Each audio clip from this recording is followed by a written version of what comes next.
Marque prestigieuse, pilote incisif, moteur hurlant et circuit mythique. Les courses bourrées de testostérone de ce championnat déchaînent les passions autour du Pacifique. Mais c'est quoi le V8 Supercar ?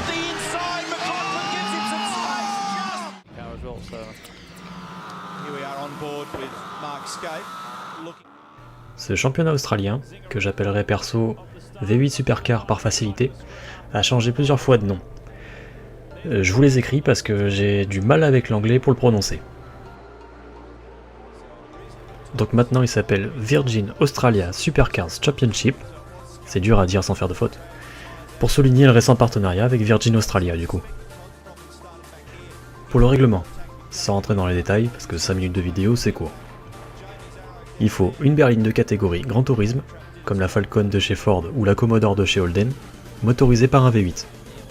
Donc en gros c'est très similaire à notre championnat européen de DTM.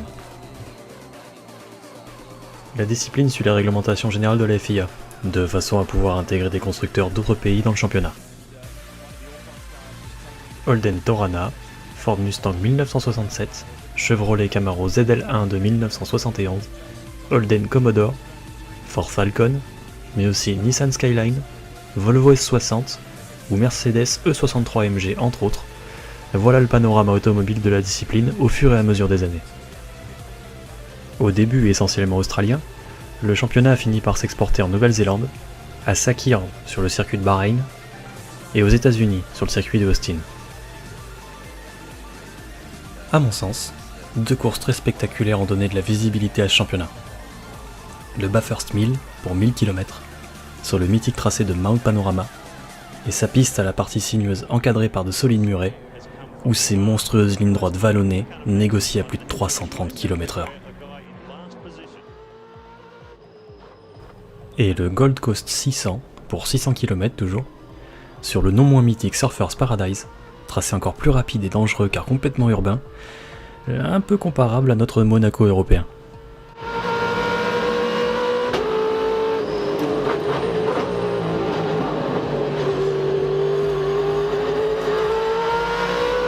L'intérêt principal de ces courses, que les deux épreuves dont je viens de parler met particulièrement en valeur, c'est l'agressivité des pilotes.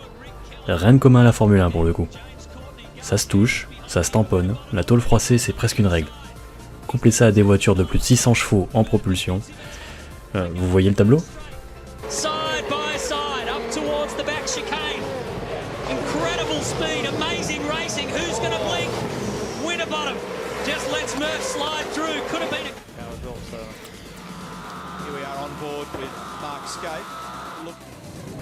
Passons à la partie technique maintenant. Ce sont des caisses de berline 4 portes, sedan en anglais, en tricot pour 3 volumes, moteur, habitacle et coffre, équipé de V8 5 litres lourdement modifié prenant environ 7500 tours et couplé à une boîte séquentielle à 6 rapports.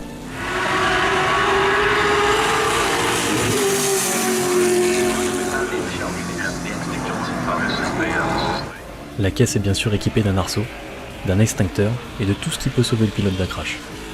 Parce que quand ils se plantent, ils font pas semblant.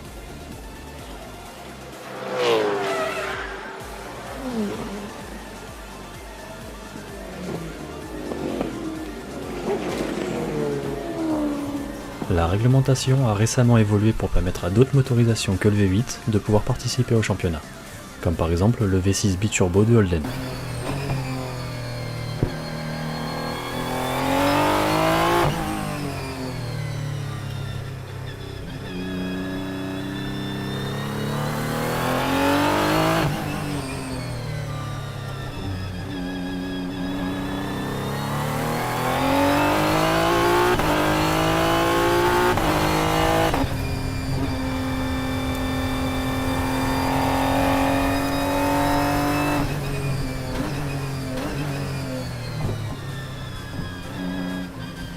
Malheureusement, le championnat est malade. Ford Australia et Holden ont annoncé leur retrait, après plus de 30 ans de bataille effrénée, et la grève de constructeurs européens comme Mercedes et Volvo, ou Nippon comme Nissan, ça prend pas. Le V8 Supercar est donc en danger.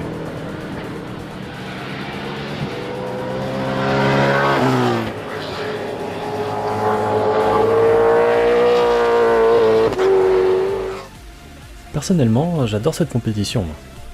Des autos de folie conduites par des pilotes complètement déchaînés, mais hyper talentueux. Sur des circuits magnifiques, je trouve ça superbe à voir. Et vous ? N'hésitez pas à poser un commentaire pour me donner votre avis, me poser des questions ou me soumettre une idée pour une prochaine vidéo. Peace!